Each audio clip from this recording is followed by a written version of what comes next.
I think they are definitely very surprised to see that there's a Chinese who is joining a Malay majority sport. They don't judge me, but they're just surprised that I joined a sport that some of them have never even heard before. Hi guys, my name is Ikai and I am a member of NUS Silat. Well, how did you first get into silat? So I first got into silat because partly because I have family in Indonesia, and so one of the things I really wanted to do in university not just was to try new things but also was to reconnect with my heritage. Ikai kan lahir di Singapura and China kan. When dia pilih silat itu pada mesti ke Melayu, right? So bagi Aunty memang betul-betul surprise. Kalau dia masih mau menerusi, dia menyukai, Aunty 100% akan menyokong Ikai.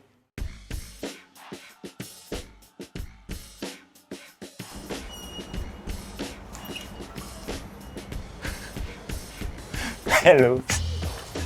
Hello.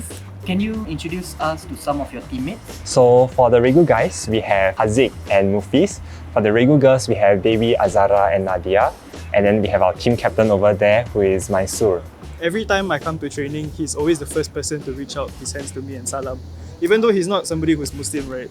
He still embodies the cultural aspects of a Muslim. To the point where whenever we want to Salat Maghrib, we always joke, come, Ikai, let's go as Imam, come.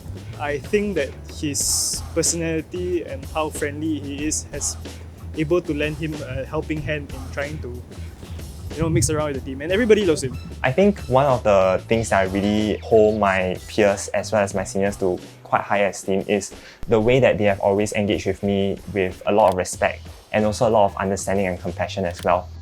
For example, when we prepare for trainings and we actually had to buka the arena, open the arena, we usually have to recite the Surah Al-Fatiha, which I cannot recite because I don't understand and I do not know the words. And so what they would say is that they'll gather everybody around and they'll say, everybody let's recite the Surah Al-Fatiha or your own prayers. And I thought it's just like those kind of like little considerations, it really makes you feel like you belong. Yeah.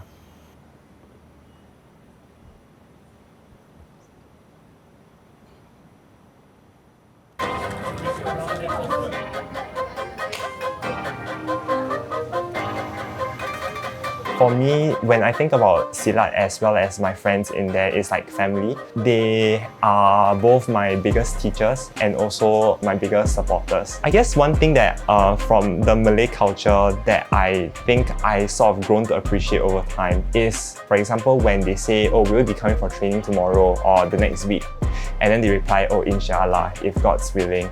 I feel like from an outsider perspective, as a non-Chinese perspective, it's such a positive way of looking like if I do see you next week for training, it means that we were meant to be, like God meant for it to happen. And so it's like you learn to make the most out of every moment you have with your friends. It's just a really sweet thing, I think. So right now it's 7:30, so my teammates are all breaking for Maghrib, which is their evening prayers. And so we have a 15 minutes break before we get back to training. At first it's a little bit weird because everybody is breaking for their prayers and then I don't pray.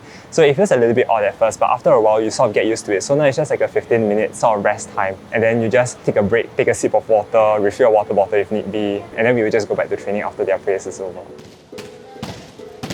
For sure, I'm really grateful for my seniors as well as my teammates because I think it takes a lot of patience and also a lot of understanding and compassion to make space for me, and that's how I have been able to improve not just as an athlete but I also think as a person as well. I don't think what I'm doing is particularly extraordinary. I think it's very normal. If everybody just goes in with an open heart and open mind, you will find that everybody is more than willing to share with you what you do not know, and you just need to be open and humble enough to learn.